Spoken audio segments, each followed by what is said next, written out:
Olá, professor, colegas, que a graça e a paz do Senhor Jesus esteja com a vida de cada um de vocês. E eu queria começar fazendo algumas perguntas para vocês, nesse exercício de pensamento sobre o que a gente vive nesses dias, no nosso momento atual. Quem que está certo? O governo federal, estadual, municipal? O que vocês acham? Outra coisa, vocês acham que as igrejas devem fechar ou abrir? O que deve fazer nesse momento? E diante dessa pandemia, a gente faz ceia à distância ou não faz e espera?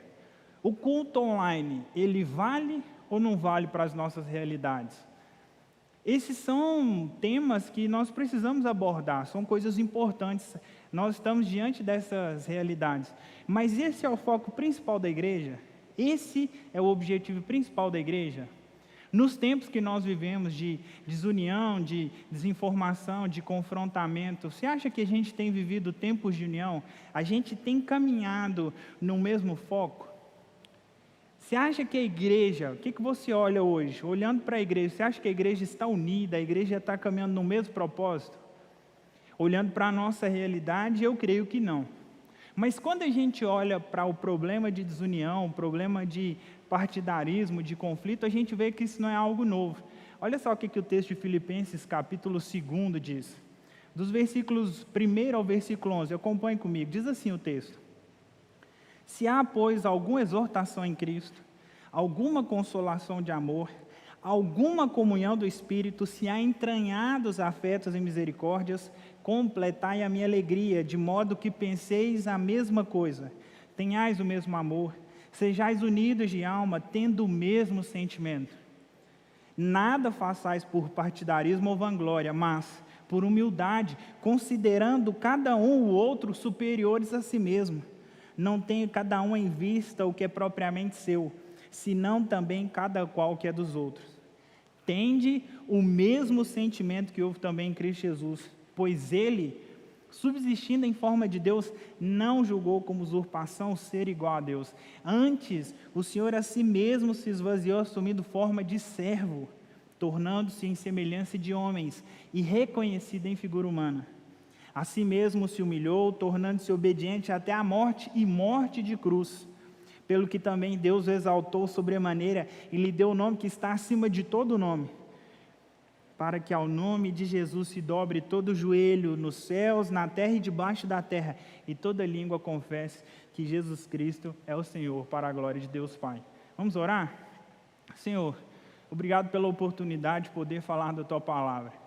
Que o Senhor me abençoe, que o Senhor nos abençoe, para que possamos entender como ter uma comum unidade com Cristo, como sermos igreja, como vivenciarmos a realidade do reino do Senhor, como seguir o exemplo do Senhor Jesus Cristo e como caminhar em direção ao Teu chamado como um povo que ama o Senhor e que tem o mesmo sentimento, a mesma atitude de Cristo.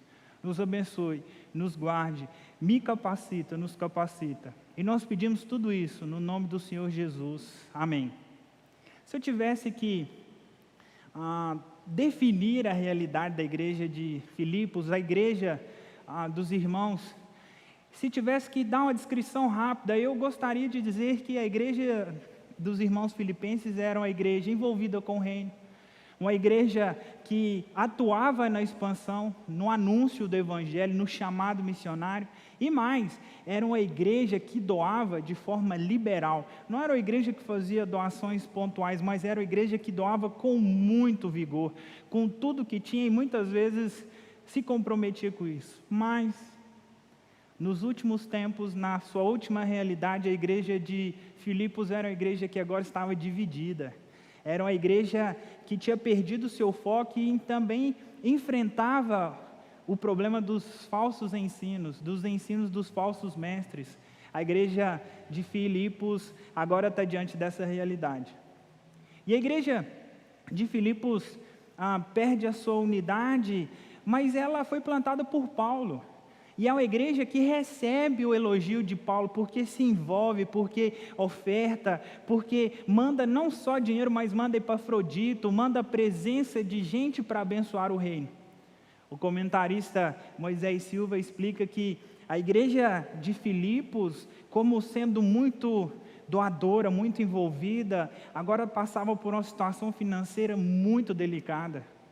E com o aumento da crise financeira, com as dificuldades que foram surgindo, com a perda da unidade em Cristo, a igreja de Filipos começa a dar brechas ao partidarismo, à vanglória, à vaidade, e começa a se romper, e começa a crescer as dúvidas no seu coração. A igreja que era unida, que atuava, que trabalhava para o reino, agora perdeu a sua unidade em Cristo. E o apóstolo Paulo, vendo essa situação, percebendo essa realidade, ele faz uma asseveração, ele faz um comentário muito forte, muito duro no capítulo 4. Ele fala assim: rogo a Evódia e Síntique, pensem concordemente. A gente muitas vezes passa por essa frase e acha que ela é algo comum, não é. Um problema que se tornou público faz necessário que o apóstolo Paulo repreenda essas irmãs de maneira pública, repreenda a igreja. O apóstolo Paulo fala: pensem a mesma coisa. É uma repreensão dura, direta e sucinta. Paulo fala: pensem concordemente. Diante dessa realidade, o apóstolo Paulo fala para os filipenses, para que eles se apresentem irrepreensíveis e inculpáveis diante do dia do Senhor. E a gente olha para a realidade da igreja de Filipos e percebe que as coisas não mudaram muito. Basta a gente olhar para a nossa realidade. Basta a gente olhar para a realidade da igreja evangélica brasileira. Mas quando eu digo isso, é tão complexo porque nós não sabemos qual é a igreja evangélica brasileira. Tamanha as nossas divisões, tamanha o nosso conflito diante daquilo que nós vivemos, nós não sabemos definir. Nós perdemos a nossa unidade em Cristo. Nós somos uma igreja que se fragmentou. Através do nosso orgulho, da nossa vaidade, nós fomos nos dividindo, nós fomos nos esfacelando. E as variadas denominações, o crescente número de igrejas, eu creio que não foi por causa de um desejo missionário, por causa de um apego à pregação da palavra, um desejo de expandir o reino. Hoje nós estamos nos dividindo porque cada vez mais o orgulho, a vaidade e o partidarismo têm tomado conta do nosso coração. Você pode olhar para as igrejas históricas, hoje tem sido cada vez mais difícil. Igrejas que eram conhecidas pelo seu rigor teológico, pela sua condução eclesiástica, pela sua condução de unidade, hoje estão se dividindo. Nós não sabemos mais definir até mesmo essas igrejas conhecidas por isso. Nós nos perdemos a nossa unidade em Cristo. Hoje nós olhamos para o nosso mundo, nós olhamos para a nossa realidade e vemos que nós estamos cada vez mais divididos e agredindo uns aos outros, nós somos intolerantes. Nós vemos a realidade política, as últimas eleições que esfacelaram a igreja brasileira. Os crentes que então eram servos do Senhor agora são defensores de um determinado partido político ou de outro. As redes sociais, que eram um ambiente de propagação da palavra do Senhor, de postar coisas que a gente gosta de alegria, agora virou um ringue onde nós ofendemos uns aos outros, onde nós agredimos uns aos outros com palavras inimagináveis.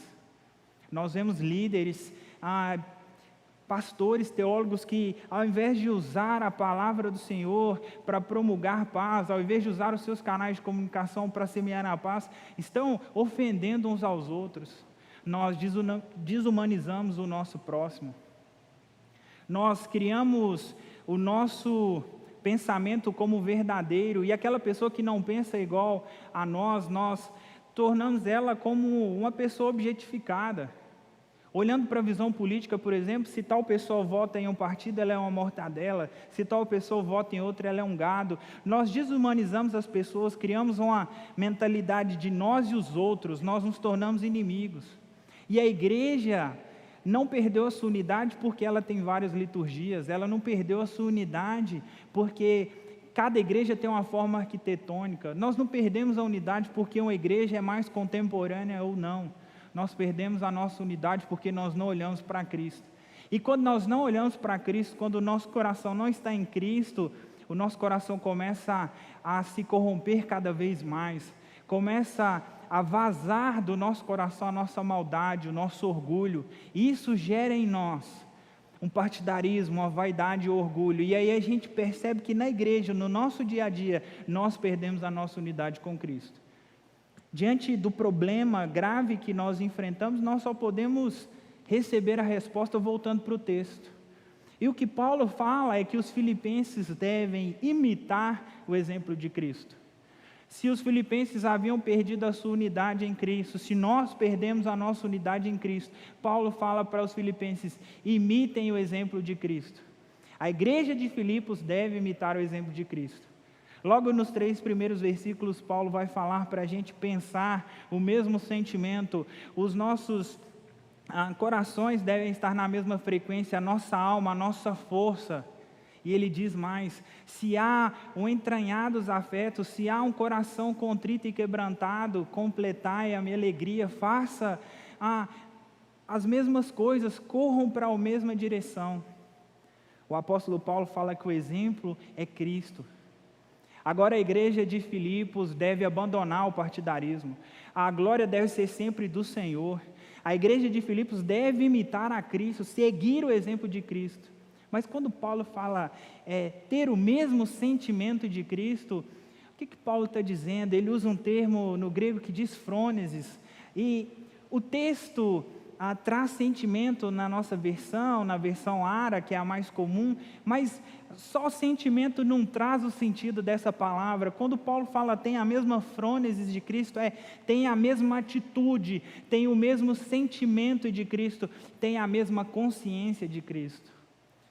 Os filipenses deveriam agir como Jesus Cristo agiu, pensar como Jesus Cristo pensou e ter consciência daquilo que é bom, daquilo que é amável, daquilo que é agradável. Quando os filipenses são confrontados com essa palavra e quando nós somos confrontados com essa palavra, o nosso coração se aperta.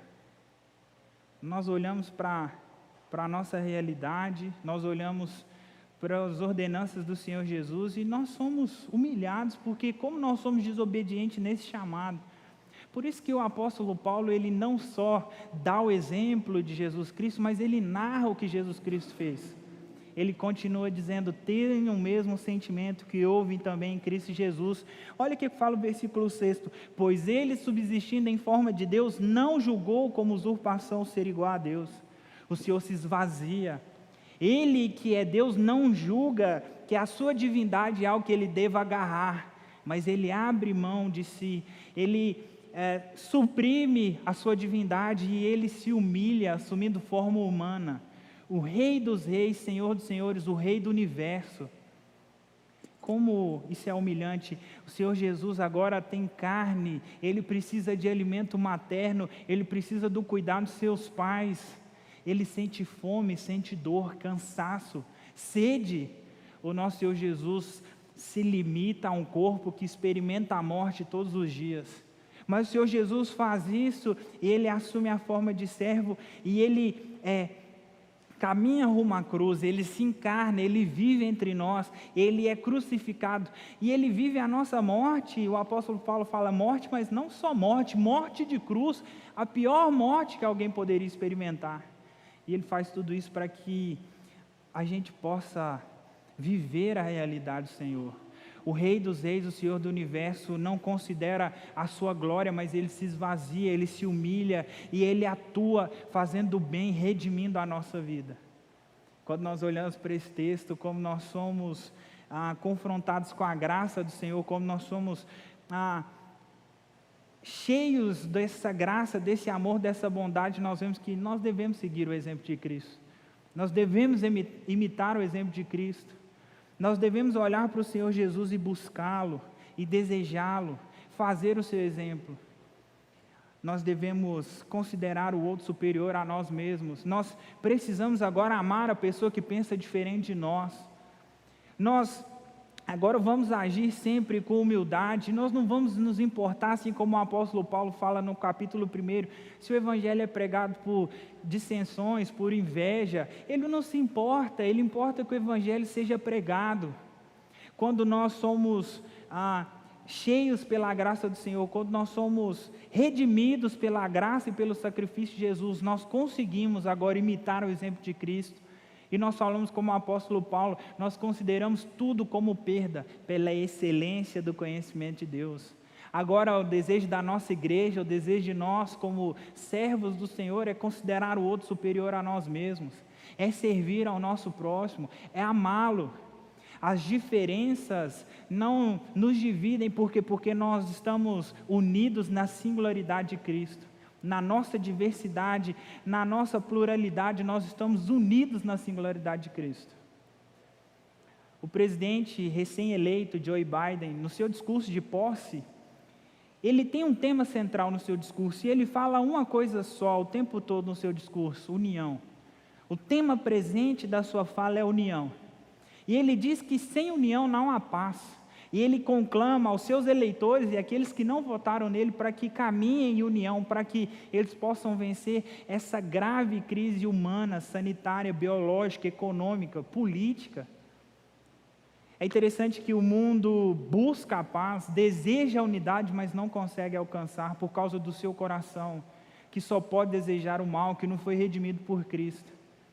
Se por um lado nós temos a igreja dividida, a igreja que muitas vezes perdeu o seu foco, perdeu a sua unidade, perdeu o seu desejo de ser uma só em Cristo, nós também temos o símbolo do Senhor atuando com graça.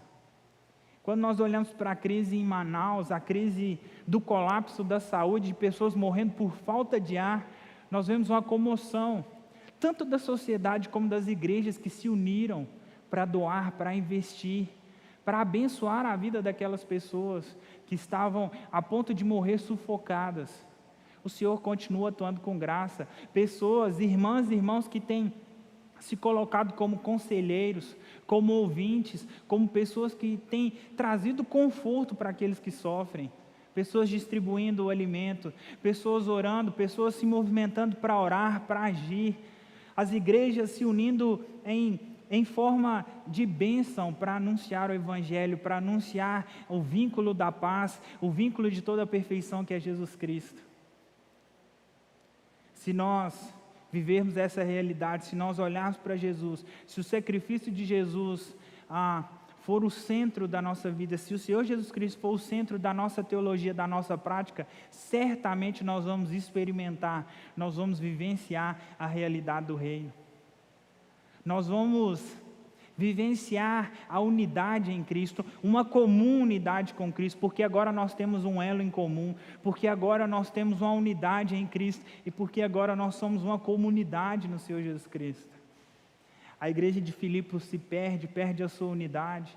Nós olhamos para a nossa igreja, para a nossa realidade, e vemos que nós temos perdido a nossa unidade, mas nós sabemos que, assim como os filipenses devem imitar a Cristo, nós também devemos imitar a Cristo e seguir o seu exemplo, e anunciar o Evangelho, e viver o Evangelho da unidade, sabendo que liturgia, que coisas periféricas não podem nos atrapalhar, não podem nos destruir, se o nosso coração for redimido, se nós formos transformados, e se nós imitarmos o exemplo do Senhor Jesus Cristo, certamente nós iremos viver uma transformação nas nossas igrejas e onde nós estamos. E o apóstolo Paulo diz que tudo isso aconteceu para que um objetivo fosse cumprido. Nos versículos 9 ao 11, ele diz assim: pelo que também Deus o exaltou sobremaneira, e lhe deu o nome que está acima de todo nome, para que ao nome do Senhor Jesus se dobre todo o joelho, nos céus, na terra e debaixo da terra, e toda língua confesse que Jesus Cristo é o Senhor, para a glória de Deus Pai. Quando nós formos uma igreja unida, que olha para o Senhor, que deseja o Senhor, certamente nós vamos presenciar cada vez mais pessoas se dobrando diante do Senhor, anunciando que Jesus Cristo é o Senhor, e nós vamos glorificar o Pai. Vamos orar para que o Senhor nos capacite, para que possamos ter uma unidade em Cristo e viver uma comum unidade com Cristo. Senhor, obrigado pela Tua palavra, obrigado pela Tua bondade.